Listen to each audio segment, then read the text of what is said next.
Good morning. My name is Bob Sinkovitz. I'm from the San Diego Supercomputer Center, and I'm going to be talking about a project that I've implemented with my colleague Ovi Soto at the University of California, San Diego, Trang Vu, a discrete math teacher in San Diego County, and a few of our other colleagues.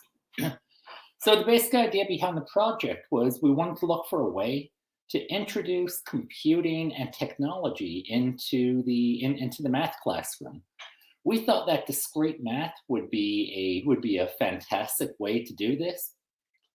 That those of you who come from computer science backgrounds probably know already that discrete math is the fundamental mathematics underlying computing. Everything from combinatorics to logic to logic to graphs, really forms a foundation of computer science.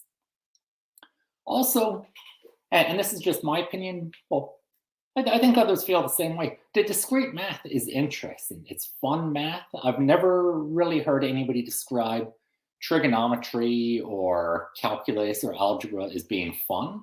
They're useful, they're satisfying, but discrete math, really deals with some interesting topics. Combinatorics, games, graphs, logistics, and so on. So let me just post the URL here. I'm gonna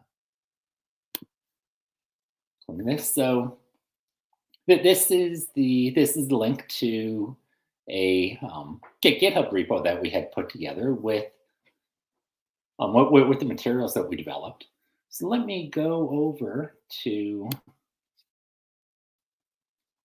walk through the repo a little bit. Okay, so if you go to my repo, Sinkovitz/discrete math project, you'll see a bunch of folders in there. They include everything from an introduction to Python to various discrete math concepts, and then we demonstrate them using using various games.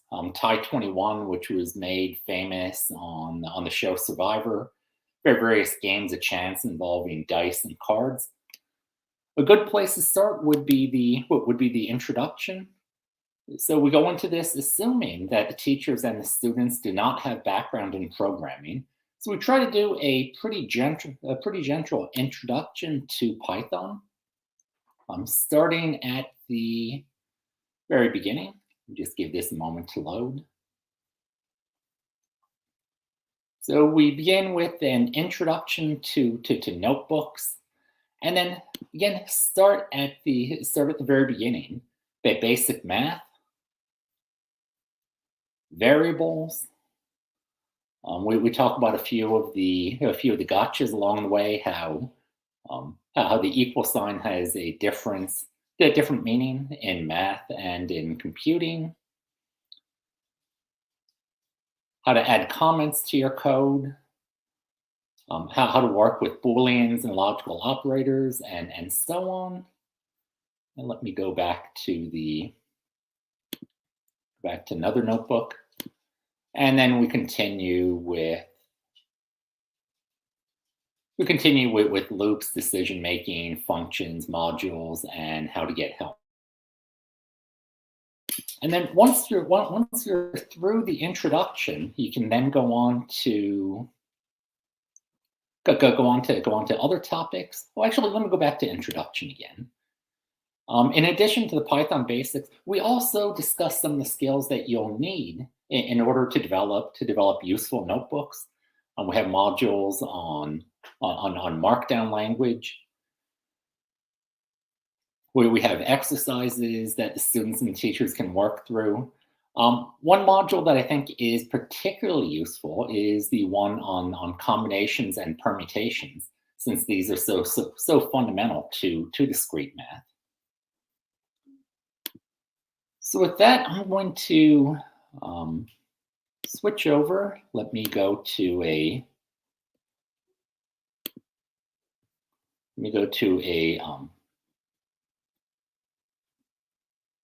over to Jupyter Lab.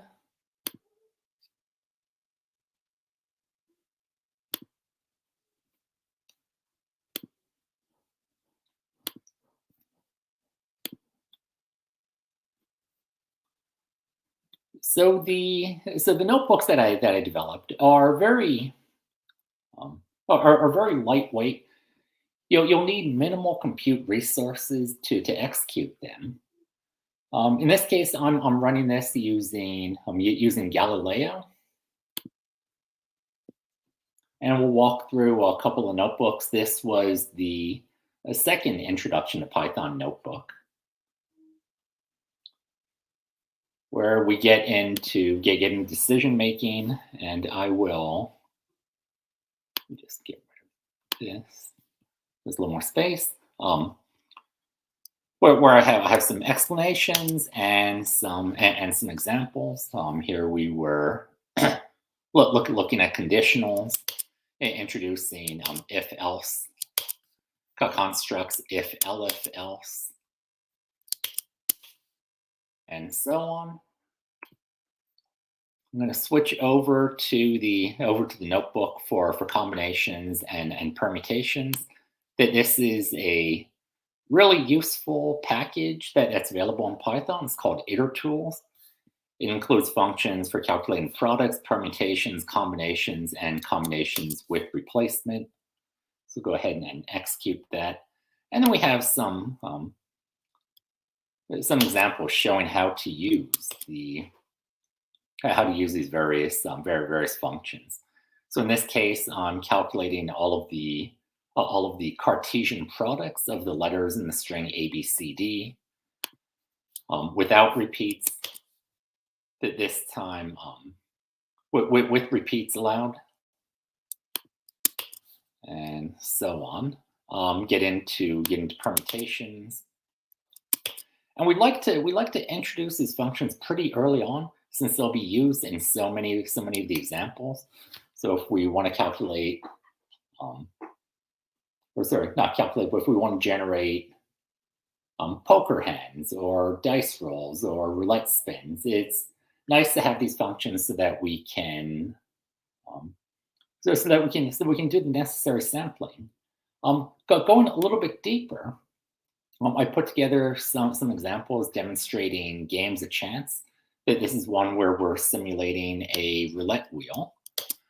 And I should point out that the question has been raised already. No, we are not teaching the students how to gamble. Hopefully, we're teaching them the pitfalls of gambling, and once they see the statistics behind gambling, will hopefully be discouraged. So in this example, I've set up a roulette wheel with the 36 possible outcomes. I run through an example of doing 1,000,000 spins of a roulette wheel. And this is one of the real strengths of doing this computationally. Years ago, say when I was in high school, if you did have the opportunity to take a discrete math class, you might do experiments with flipping coins, rolling dice, and so on. But it's very limited, the number that you would be able to do. You might be able to do 100 or a couple hundred coin tosses. There's no way, though, that you would be able to deal a million poker hands or spin a roulette wheel 1,000,000 times. So in case we did this, we integrated some graphics. Gives us a good chance to experiment with the distribution of outcomes using smaller or larger numbers of rolls. What I like about this example is it shows that if your sample size is too small, you really are going to see a lot of variation from roll to roll. Whereas if I wrap this up, let's go back to 1,000,000 again. We can see that the outcomes become much more even. A neat experiment that we can do is look at wins or losses over time. So in this case, I'm going to spin my roulette wheel 100,000 times. And we're just going to have the player bet on even or odd. And we see here's one case where they started off winning and they lost. Let's run that again with a different set of random numbers. In this case, it was pretty even. They came out slightly ahead at the end. But we could also play some experiments where let's say that we add the 0 and the double 0 to our roulette wheel and illustrate the outcome. And we can see that just that small tweak of the odd, pushing the odds in the house's favor, is going to drastically change the outcome in the long term. We also have experiments in here in basic cryptography. We have some examples with some simple ciphers where that involves scrambling of strings and unscrambling of strings. So we can see down here in the bottom cell that we're able to take our original string. This is a permutation cipher, scramble it into something that would be, hard, fairly hard to decipher, and then use the same code to decrypt the string. And then just showing another letter scrambling example. And a lot of this is drawn from the discrete math curriculum that was developed here in California. So with that, I'm going to wrap things up. I hope that you enjoyed the demo. If you have any questions, let me put my email address into the chat.